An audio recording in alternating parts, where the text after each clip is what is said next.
Tinium Z. All right, cool. Doing about 50%. Yeah. Wow. Yeah, that's really good damage for the going through Protect.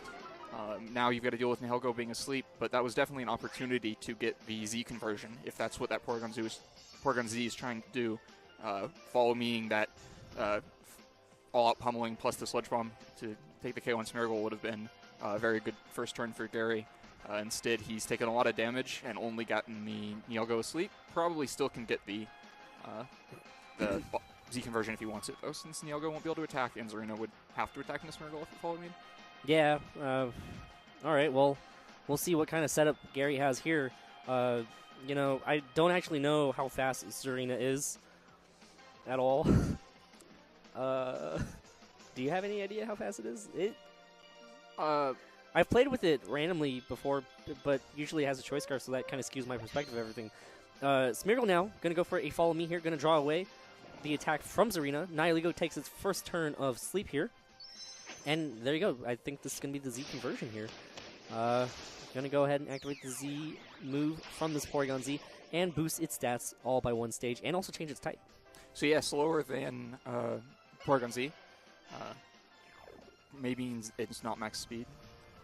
Yep, and we see that it turns into the electric type as Zarina now is forced to drop kick that Smeargle and KO it. Yeah, drop kick. Pretty good move. Good utility. It kind of separates Zarina from some of the other grass types. Yeah, physical grass attackers, we don't get too many of them often. But hey, of course, on the other side is another one, Tapu Bulu. Well, and Kartana, of course. Oh, We've played Woodhammer. Everybody's got a different grass physical stab to use. Yeah, and now that Tapu Bulu hits the field, it's going to bring out the grassy terrain, going to boost Serena's grass-type attacks, and at the same time, slowly heal every single Pokemon that's grounded. So Tapu Bulu is one of those Pokemon that we saw a lot of at the beginning of the format, but it's kind of slowly dropped off. It's plateaued. It's on the decline. Yeah, I'm curious to see what kind of Tapu Bulu this is. I wouldn't be too surprised if it might be Choice Scarf. Would be a good pairing with Z conversion. Porygon Z would be much smarter to bring in here, because otherwise Nihelgo is an instant threat with that 4x super effective Sludge Bomb, even if it is asleep. And Porygon 2 now going to go for a Thunderbolt in that Nihilego. Nihilego, of course, has decent special defense, and the Woodhammer from the Tapu Bulu connects with the Nihilego and picks up the KO. That's going to allow Serena to be able to go for one attack here, but Bulu, I believe, can take anything that Serena can drop at it, like this drop kick, and that's going to connect on that Porygon Z, and Porygon Z hangs on, going to drop its attack stat by one stage. And, of course, now that the Grassy Terrain's out, it's going to slowly heal every single Pokemon on the field. Yeah, it barely took that. I'm kind of surprised it did, but with the Grassy Terrain boost to that drop kick, thought it might have been able to pick up the KO. We did see that Tapu Bulu was Choice Scarf since it moved before the Nihelgo sleep message. So, going to be locked into Woodhammer and not much of a threat to Serena, but Porygon Z almost certainly has Ice Beam and would outspeed and KO. So if Gary... Yeah, Arcanine going to come in now, going to drop the Intimidate onto Tapu Bulu. Of course, Tapu Bulu, the physical Tapu.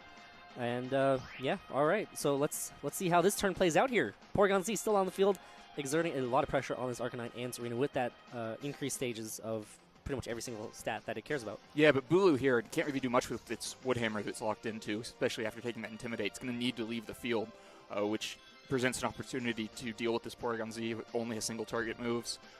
Probably will Protect if it can. We saw the Protect turn 1, so it definitely can.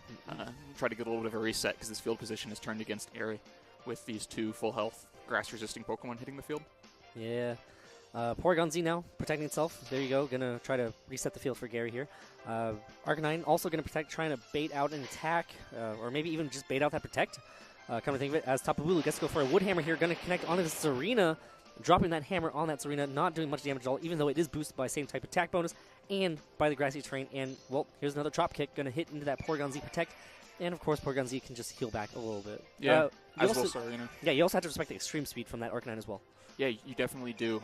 Surprised to see Bulu leave the field. Not leave the field. Going for that fairly weak Woodhammer, we can see that even if there wasn't the Grassy Terrain heal for Serena, it wouldn't have been a 2-hit KO. Will do even less to Arcanine, I'm sure. But it's going to just have to do it again, or now switch this turn without the option to protect Porygon. Yep, and Porygon Z going to have to go for a Thunderbolt on that Arcanine. It is enough to pick up the KO with one stage and that same type of attack bonus because of the conversion from earlier. Tapu Bulu now going to go for a Woodhammer, hitting that Serena, bringing it down to 50% of its hit points. You know, just slowly chipping away at that Serena. with really, I mean, Tapu Bulu just only carries like Wood Hammer and maybe Leech Life every once in a while, but really just grass type attacks. Yeah. Drop kick connects and picks up the KO on Porygon Z, so a huge threat from Gary's side has been removed in that Porygon Z that was boosted. But also a huge threat in that Arcanine that wasn't going to go down to Wood Hammer anytime soon and could have picked up a KO on Bulu if he'd gotten a chance. We do see how powerful that adaptability, same type attack boosted Thunderbolt with the +1 special attack is. Cloyster hits the field. Yep, there it is. Porygon 2 going to download a special attack boost, probably hitting that Tapu Bulu side since Cloyster is so strong in the physical defense side. I'm curious if Gary even has enough actually, it would have been special attack anyways. Offense on his side of the field to break Porygon 2 at this point. It's going to be close, especially once Grassy Terrain goes down and Bulu doesn't have that behind its Wood Hammer anymore. Yeah, Bulu's going to have to do some work here. Zarina, it really comes down to what kind of Cloyster this is. Shell Smash, or is it just... Or a Choice Scarf? No, we've already seen the Choice Scarf from Bulu, so it can't be that variant. Probably meaning it does have Shell Smash. That would definitely be a way to break through the Porygon 2 offense, but you're going to then take a Trop Kick. Something Cloyster's better outfitted to take than a special grass move, but still is going to be big damage.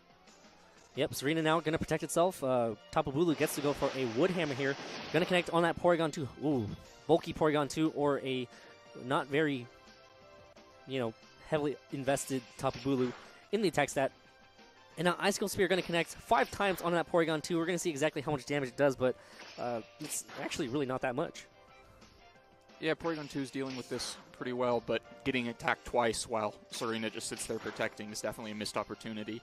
What's going to be a very close end to this game, I believe. Yep, and Porygon 2 does get to set up the Trick Room, so now Zarina kind of operating in the speed control that it actually prefers. Kind of slower. Yeah, I would expect that it's slower than Cloyster. I'm not sure I would have been so confident as to Trick Room instead of just going for the attack, but we'll see if it pays off for Heather. Porygon 2 probably going to recover now. Outlasting this grassy terrain is going to be really important for it, and it should be the fastest thing in Trick Room. So Thunderbolt might KO Cloyster. That's definitely a tempting opportunity, but Wood Hammer is very close to a KO in Porygon 2, and letting it go down could be a game-losing option. Yeah, and Serena does have utility in the fact that it gets access to Trop Kick, which can lower Cloyster's attack, lower Tapu Bulu's attack, and make this Porygon 2 be the end game for Heather. Porygon 2 recovers, gonna heal back, gonna try to stay on the field as long as possible, and we do see a Trop Kick here. Gonna connect on that Cloyster. Cloyster's so physically bulky, hangs on, gonna drop that attack stat, and make that Icicle Spear do a little less damage to that Porygon 2. Or, I don't know, I would have preferred to... I guess you got to go on the offense on that Porygon 2, right? Yeah, now you can outspeed and KO it and Trick Room the next turn with either Porygon or Serena. And I think Grassy Terrain will expire at the end of this turn, which will make this Porygon 2 much safer.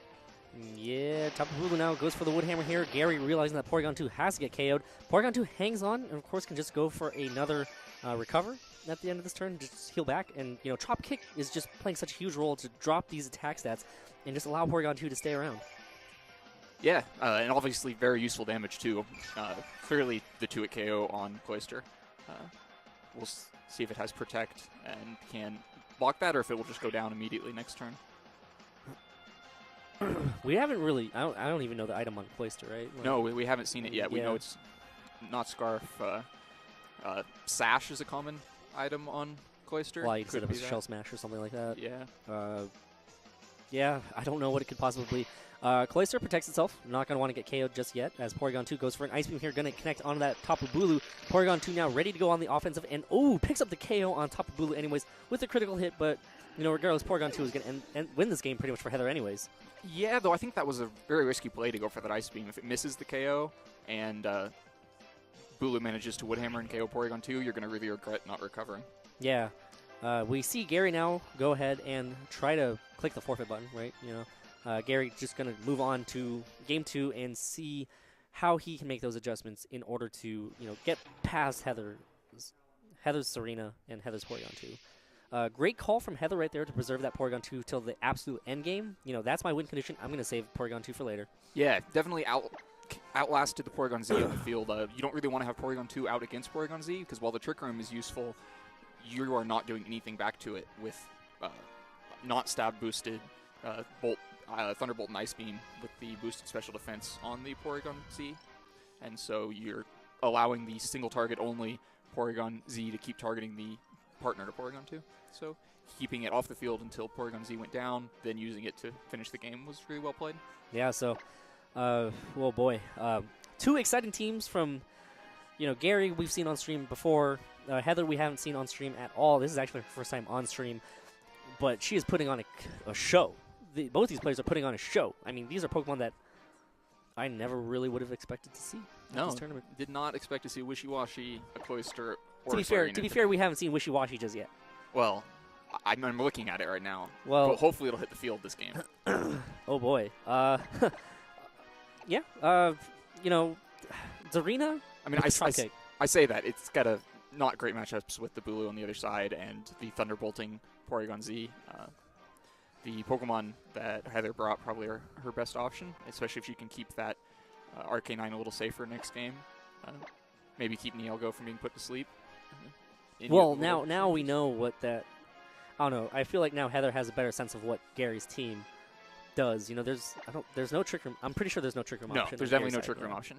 So the Hariyama's there just to provide some fake out support for the Porygon Z, also helping against Trick Room if it does come up on the other side. Wouldn't be too surprised to see Gary bring that since he doesn't know the Trick Room is there, and Hariyama should be slower than Serena and be a big threat to that Porygon too. And time is running down here. Heather taking a long time to try to make her adjustments, even though she wins. The players, you don't want to get too comfortable with what you have. It may have won game 1, but you also have to think back to what are the possible adjustments. It kind of comes down to mind games in terms of, all right, well, my opponent's probably going to bring this to adjust. I got to figure out what I need to do to be able to counter that adjustment. And it's all... Right. You can't get complacent with your game 1 win because your opponent's definitely looking for something to change. You got to keep one step ahead. You can't ever get complacent, Lynn. That's a life lesson that I'm going to drop right now on everybody back at home. Heather now going to lead Serena and Gigalith, going to bring the Sandstream out as Porygon Z and Smeargle are the leads that Gary decides to go with, the exact same leads. Gary thinks that he has it. He had the leads correct, so we'll have to see if it pays off. Yeah, I like Gigalith hitting the field. Not going to be one hit KO'd by Porygon Z even after Z conversion. Will threaten pretty good damage against the Porygon Z, especially if it has something like Earthquake. And also, the Sand is going to really usefully break the likely Focus Sash on Smeargle. We didn't see it last game, but that's what the item you expect to see on Smeargle, which could make the Follow Me Z conversion a little less potent. Yeah, Gigalith is it's pretty heavily threatened to get put to sleep right now. Yes, sure, but that means that you're not getting the Follow Me and Z fighting. Well, it'll come after the Z conversion, so it wouldn't be super effective. Oh yeah, huh? The Z fighting will be able to pick up the KO on the Porygon Z. No, it won't. Because if it Z conversions first, it won't be weak to it anymore. Oh yeah, huh? Wow. All right, one of the benefits of Z conversion, I guess, just being able to change your type at the drop of a dime. We'll have to see what happens here. Gigalith not wanting to get put to sleep, going to protect itself. Not okay. Z conversion comes out. All right. Yeah, gonna change to the electric. Gonna change to the electric type. Boost its stats by 1 stage. It's pretty much like an extreme Evo boost, but less. Half one. But yeah. The very useful change to electric type, allowing Porygon Z to not have to worry about using normal moves and instead use the much better electric moves. Oh, just gonna go for a Trop Kick here instead. Gonna hit that Smeargle, and again, not gonna be KO'd just yet. We see that the Smeargle goes first. So the Smeargle should still be able to possibly put that Gigalith to sleep if it really wants to. Yeah, I think that ended up being a very bad turn for Heather. Didn't get the KO on Smeargle, even though she had the Sand, because Trop Kick wasn't enough damage. Now the Ice Beam from Porygon Z will outspeed and KO Serena, while the Spore is a fairly safe move against Gigalith. Yeah, and of course we see the Evasion boost from Moody, so that makes Smeargle even bigger of a threat. So Gary in very comfortable position right now. Yeah, this is the way you want your Z conversion to go. Just going up without any damage to Porygon Z and immediately threatening KOs and safe sleeps from your Smeargle. I'm not sure what Heather needs to do to get out of this situation. It's going to either involve sacrificing one of these Pokemon to get them off the field or finding some kind of switch in. Maybe Arcanine into Ice Beam. We'll see. Feint from Serena comes and connects onto Smeargle and picks up the KO, so no threat of getting put to sleep just yet as Porygon Z goes for an Ice Beam here, going to hit that Serena, and what should be the KO. Serena hangs on. Wow. Serena's pretty bulky. I did not expect that at all. And Gigalith's just going to KO Serena with an Earthquake and do super effective damage thanks to that Z conversion. So, yeah, that actually really hurt Heather that the Ice Beam didn't KO. If it had, it would have been 100 base power Earthquake. Instead, it was only 75 base power Earthquake against Porygon Z. The rare circumstance where you're hurt by your own Pokemon surviving an attack. So, this Porygon Z setup, one stage of increased speed means that it's going to be outspeeding pretty much anything that is going to be sent in by Heather. I think one option that Heather might have to do is go for a Trick Room mode, but Gary's kind of countering that, going to go for an Arcanine, or going to go for a Hariyama, but instead, not quite Trick Room mode just yet. Arcanine comes out. Arcanine Extreme Speed is what I was thinking of looking at this Porygon Z. We didn't see it come out last game, mean it's not an option. Also, unlikely to get the KO now. That's another, it might have gotten the KO if you'd had that little bit stronger Earthquake. Or, wait a couple more turns for residual sand damage. Yeah, you're going to at least wait through one probably because of this Fake Out. No reason to allow that advantage for Hariyama. You want as many options to attack Porygon Z every turn as you can until it's off the field. Yep, and that's exactly what this Hariyama is doing. That Fake Out pressure is so valuable in terms of allowing Porygon Z to have an extra turn to just go for an attack without being as threatened as possibly being doubled up onto it. Yeah, we really see why it's useful in this team, because like you were talking about, the Trick Room mode would otherwise be a good answer right now for Porygon Z, but if Porygon 2 had hit the field opposite Hariyama, that would not have been good for Heather. Not at all. Arcanine protects itself as Hariyama goes for a Fake Out here. Going to hit that Gigalith, so bad turn here for Heather as she's not going to be able to go for a move. And Porygon Z goes for a Thunderbolt into that Arcanine, so kind of a dead turn. Gets a little bit of chip damage on that Gigalith at least. But more importantly, residual sand damage on that Porygon Z could possibly put it within range of the Extreme Speed. Yeah, I still think that's too much. You got to remember the defense boost it got from Z conversion. Yes, you're right. Gonna need to find a better way to attack. Also, don't want to lose this Arcanine to being one-hit KO'd, especially since Bulu is a possibility in the back. Being able to intimidate it and resist those Wood Hammers and threaten the Flare Blitz is going to be really useful. Otherwise, Heather's going to have a lot of difficulty with it. So I'd expect to see Arcanine leave the field, hopefully have Gigalith go for the KO and Porygon Z. If you don't manage to get it, maybe with a little bit more sand damage, you can try again for the Extreme Speed KO. Gigalith now going to protect, not going to want to get KO'd or take excessive damage for no reason. Porygon Z goes for a Thunderbolt. Those good protects right there from Heather as Arcanine goes for a Flare Blitz here. Going to connect onto that Porygon Z, and that should do it. Picks up the KO. So I think Gary was thinking along the same lines I was, expected Arcanine to leave the field, and so thought he could take this opportunity to maybe double up into the Gigalith, going for Close Combat and Thunderbolt to pick up the KO, and probably ice the game. Instead, hits into Protect and loses that Z conversion boosted Porygon and goes down 2-3. Big turnaround for Heather here. It's a lot of investment in terms of setting up your Porygon Z and basing your entire team around it that kind of lose focus of, you're just investing so many resources into protecting your one Porygon Z. Right, and it's at risk every turn. If you do just miss and hit into one Protect like that, all that investment you spent the first couple turns on is gone, and suddenly you're behind this game because you lost one Pokemon setting it up and then just by a misprediction lost the Porygon. Now this game looks very difficult to win. Hariyama's probably going to be able to get an attack off. Cloyster is at risk, though. We still don't know the item on Cloyster. We don't know the item on Cloyster. Can't be faster than the Arcanine, but Rock Blast is likely to KO, depending on what item Arcanine might have. Arcanine switching out, not going to want to get KO'd. Yeah, and resetting that Intimidate. Yep, and saving that Intimidate for later. These are two physical attackers. We've already seen the Icicle Spear. Not only that, Porygon 2 gets a nice special attack boost, and that's going to set it up to be able to pick up KOs on this Cloyster easily with Thunderbolt. Icicle Spear connects from the Cloyster onto that Gigalith, and,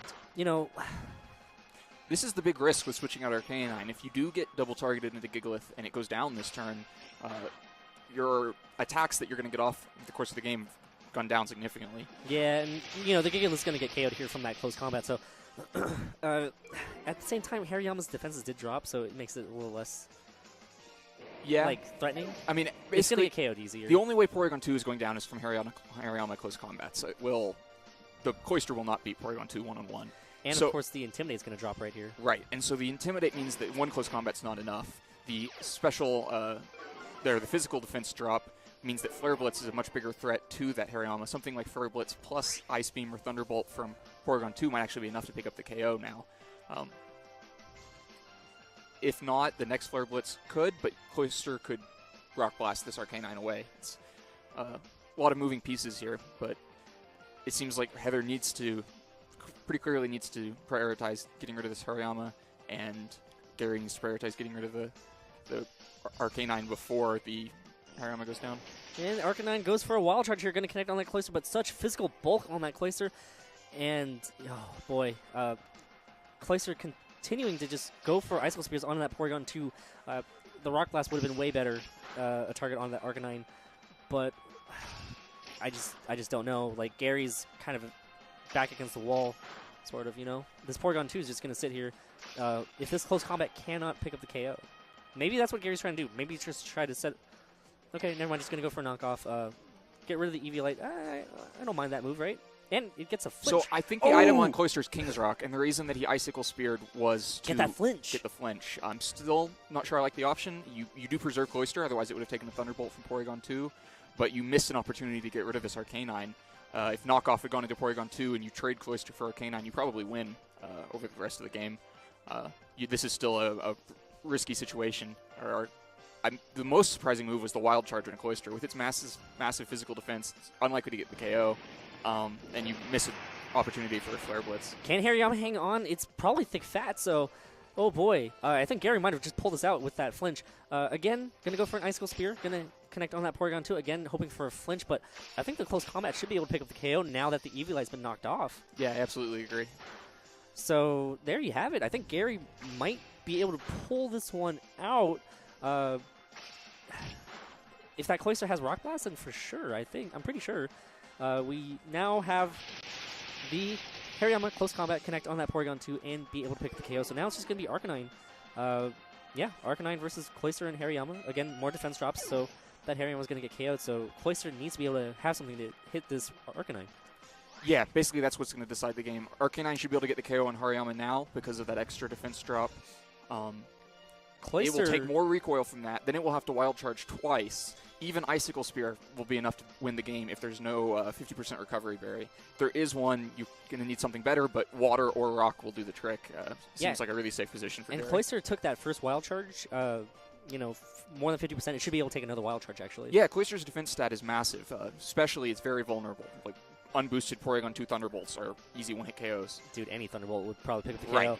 Right. Flare Blitz from Arcanine going to hit this Hariyama now, and it is definitely enough to pick up the KO. So a little bit more recoil. That's going to be good information if this does go to Game 3, what items Arcanine is holding. All right, there you go. Cloyster does have Rock Blast. That does hit the Arcanine. Procs the berry here. It should still hang on after this one. Yeah, it should still hang on, right? Yeah. Just keep hitting Any of them can crit. There's so many of them. 5. It only took 1 crit. 5 hits. 5 hits. Arcanine does hang on, but at the same time now, Arcanine's probably just going to KO itself from recoil. Yeah. Unless that was a very low damage Wild Charge earlier and we get a very high one now, I don't think Wild Charge will KO. And before Cloyster even has to attack, the Wild Charge recoil should KO Arcanine. So Gary's going to take this to Game 3. Maybe a crit here. Nope, Cloyster hangs on, and that does it. Gary takes this to Game 3 versus Heather Rysenga. So, oh boy, we've seen it all today, Len. We've seen Cloyster just pick up KOs. We've seen flinches. This is a King's Rock Cloyster. What's going on right now, man? King's Rock Cloyster. I guess it's another way to protect your Porygon Z. You have it there going after one slot. You have the bulkier thing like Gigalith or Porygon 2 sitting in the other slot, and you just Icicle Spear it. You have a very high chance to flinch them. If there are more bulky Pokemon like that, there's a good chance they need more than one attack to actually break through the Z conversion boost. And so it's a really solid way to protect those boosts and do more with them. Not how it ended up being used in this game because Porygon Z went down earlier, but I can see why he has it on the team. Yeah. Again, this team is really just about setting up Porygon Z and then just making sure that the opponent can't move. Smeargle sporing things, putting things to sleep, making sure that they can't move because of their status. And then, of course, flinch flinching Cloister. Yeah, flinching Cloister, more flinches from Fake Out and Hariyama, and Scarf Tapu Bulu getting some big KOs with that grassy terrain boosted Woodhammer, so that they can each single target a Pokemon and pick up 2 KOs, another way to keep your opponent from attacking. All about protecting that Porygon Z. So now it really just comes down to how is Heather going to make adjustments in order to, bypass the Z conversion Porygon. Yeah, I thought she kind of made the right moves, especially knowing she has Earthquake Gigalith and using the feint to keep it from going to sleep. But the Earthquake just wasn't enough damage. We also still haven't seen extreme speed from Arcanine after it has simply been outsped and KO'd 2 games in a row now. It maybe needs to not be brought if it's not going to contribute any more than that. Nihelgo wasn't there. Nihilego? Nihilego wasn't there for Heather that game. Maybe it could have been more useful.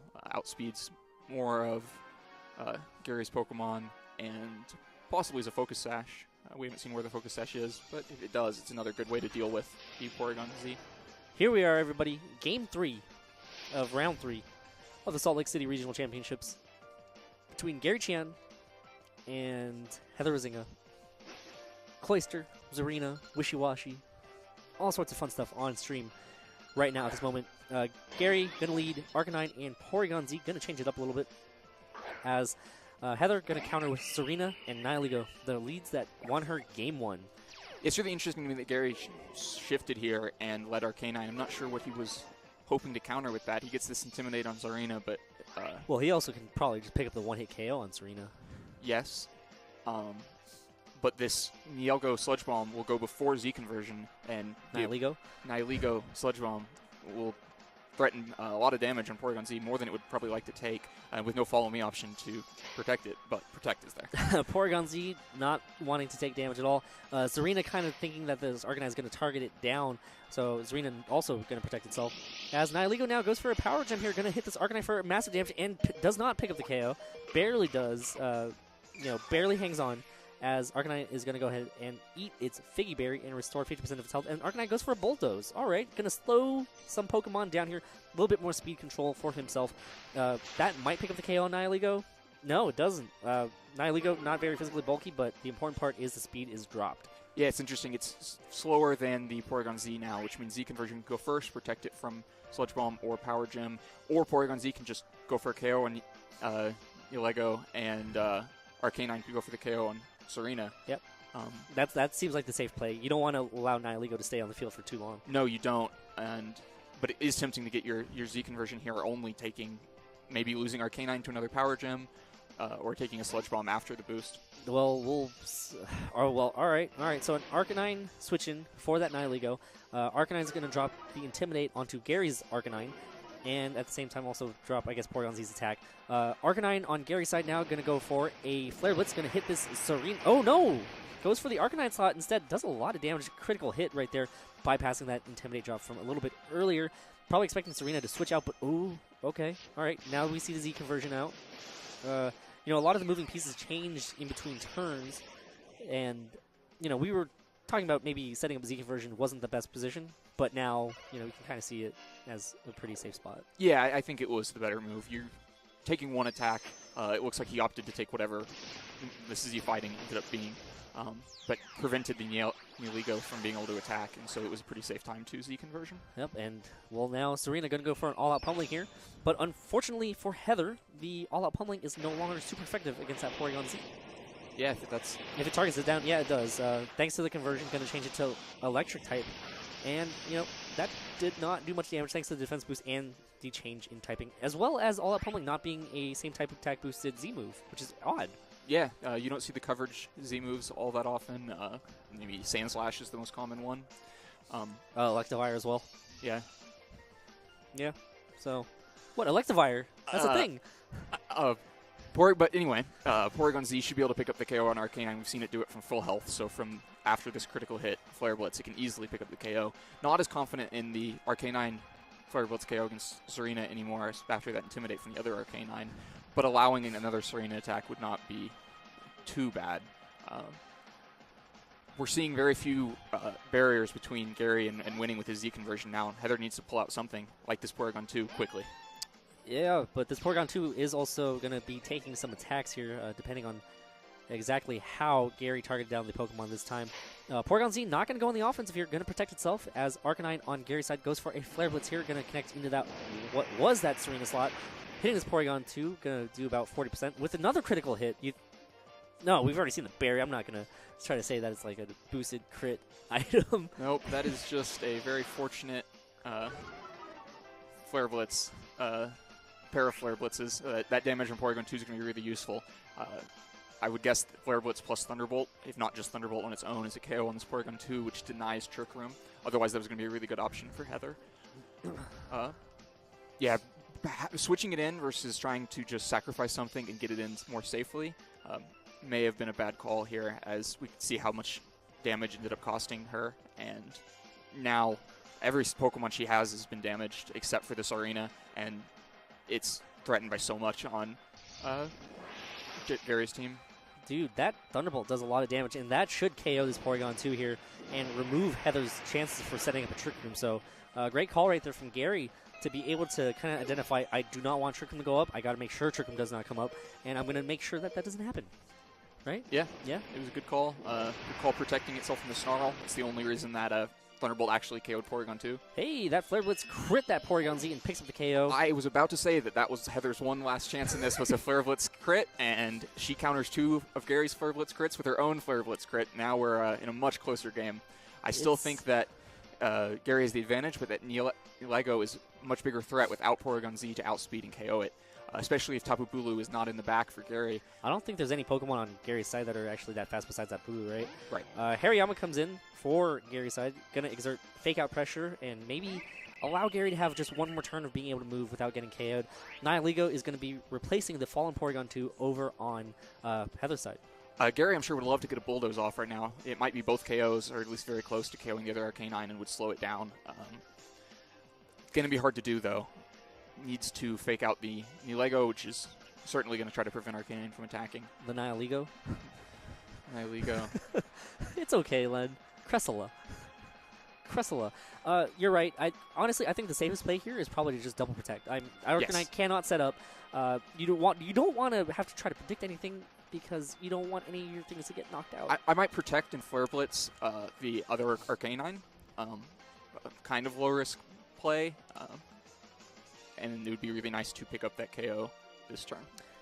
Oh, instead we see Heather switch out the Arcanine, and now Serena's going to come in, probably going to try to take a Bulldoze, but Gary's just going to go ahead and counter and send it in Smeargle now, a late-game Smeargle. Yeah, I think that's a good play. Smeargle, as the last Pokemon, is very bad, so getting it in now while it can still do something is good. Yeah, and Hariyama goes for the knockoff, going to knock off Nihilego's item. Nope, not even going to reveal the item. Oh, there, the Focus Sash. As Moody activates, evasive for Rising sharply. Dude, these Moody rolls just always going in favor of evasion. Yeah. So yeah, that was a really interesting turn. Instead of faking out the Nihilego to prevent it from KOing Arcanine, switches out Arcanine and then uses Hariyama to KO the Nihilego. I think that ends up being a pretty good move. The switch from Heather's side allows her to recycle fake Intimidate, but does it while the opposing Arcanine isn't on the field because Smeargle's out here now. Does prevent Hariyama from being too big of a threat. Curious if Close Combat's even a KO on the other Arcanine now. And at the same time, Trop Kick could come in. Serena could drop kick as well. Right, Trop Kick onto Hariyama is a great option and some good damage, and also probably guaranteeing that Arcanine survives, but Follow Me is there. Yeah, this Arcanine is going to have to try to pick up the KO on Smeargle. It is at 1 stage or 2 stages of increased evasion, but this Flare Blitz does connect on that Smeargle and picks up the KO. So now, you have to think, does Heather have something to be able to combat the Arcanine on Gary's side? Because Serena's probably just going to get KO'd by any fire type attack that Arcanine throws at it. The problem is that it's at such low health. If it Flare Blitzes the Serena, it will KO itself. The Arcanine on Gary's side won't even have to move. Oh, but it picks up the KO. Drop kick wasn't enough. Huge knockout right there for Gary to remove pretty much the only threat that could hit that Arcanine. Yeah, that was absolutely critical. Now the Arcanine should be able to outspeed, KO this Serena, and even though it will KO itself in recoil, Hariyama should just be sitting on the field winning the game. All right, Gary, just nail biter here with new strats and Pokemon that I've never even seen hit the field before. Yeah, definitely some different stuff out here. This is the Utah metagame here. Ooh, Serena goes for a feint. I don't know if that will ever KO. Thanks to the Intimidate. Even a crit wouldn't have mattered there. Yeah, all right. Well, there you have it. Serena gets knocked out by the Arcanine Serblets. What? Oh, well, it's just going to get KO'd by the Hariyama now, so. Wow, but that is very impressive that Serena was able to survive that Flare Dude, Blitz. Serena is a bulky Pokemon, man.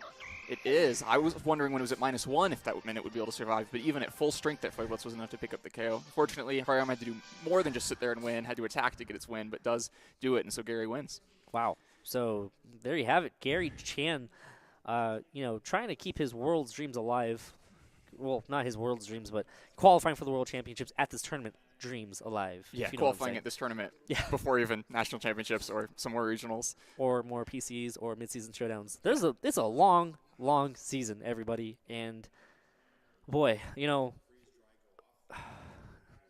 that was a really interesting set to watch. Like, you had Serena, who's rarely ever seen in VGC, versus Z Conversion. I face off a couple of those in my practice battles, and they can be kind of threatening. What I thought was really impressive from Gary in that set was that in both games 2 and 3 lost his Porygon Z kind of quickly and in unexpected ways. It took the Flare Blitz crit for the KO in game 3, attacked into Protect and get KO'd by Flare Blitz in game 2, and still won both of those games to win the set. Yeah. It's really impressive when you can have a team that's built around one Pokemon, setting up and sweeping with that one Pokemon, and despite losing it, you're able to figure out your path to closing out the game. Well, you also have to look at the rest of the support group on Gary's side. Arcanine itself is a very strong Pokemon in this format. Powerful Flare Blitzes, Intimidate. Hariyama, actually, I think it's a very underused Pokemon. I mean, it's won 2 regional championships so far, and it hits hard, pretty bulky, and it's a pretty decent trick room counter. It's especially pretty bulky when you have the thick fat with maybe a defensive item like an Assault Vest or something instead of... Yeah, we actually don't know what Gary's item was. I'm thinking Assault Vest. We never saw Protect come out from Hariyama. The only support move it needs is Fake Out, which, of course, you can use with Assault Vest, yeah. So, oh, boy. They both played it extremely well. Heather, had a couple of chances there to capitalize and take that game 3, right? Unfortunately for her, Gary kind of took that away. Yeah, played around it. The Miracle switch in I thought was really clever, saving Arcanine later, to guarantee that he was able to get that Flare Blitz off, because that was going to be so important. Hariyama, if it kept taking drop kicks, was not going to beat that Serena one-on-one. With those defense drops. It'll be dropping its own defenses while Serena drops its attack. Even if that damage exchange starts out looking good for Hariyama, it won't end that way. And so saving the Arcanine to guarantee that Flare Blitz was really a solid play. And the Follow Me ended up saving the Hariyama also, which got the KO into the other Arcanine. Yeah, so, it's kind of one of those things where it's like, all right, I'm going to throw in my Smeargle, and if it gets KO'd, sure, I preserve Arcanine, and it can possibly go for a KO, right? And if not, hey, guess what? I have a little bit of support here. Going to go for some Follow Me's. So, great plays right there from Gary to kind of identify his win condition, which is one thing that a lot of players, they look for. You look for those win conditions no matter how deep they may be. You always have to have 1 out, 2 out, 3 out, 4 out. Yeah, you can't just play turn by turn what's in front of you. You got to be looking for how the game's going to end, what it's going to look like when the last Pokemon are on the field, and how you're going to get there. Yeah. All right, well, that's it for round 3 here at Salt Lake City. Again, for those of you just tuning in, we have 2 streams going on right now. We have twitch.tv/NuggetBridge, and of course, throwing it over to twitch.tv/Pokemon, Utah Pokemon VGC. They also have a stream going on. I think their round has completed as well. They're going to jump to a winner's interview over there. We're going to go ahead and take a quick break, and when we return, well, more action here from Salt Lake City.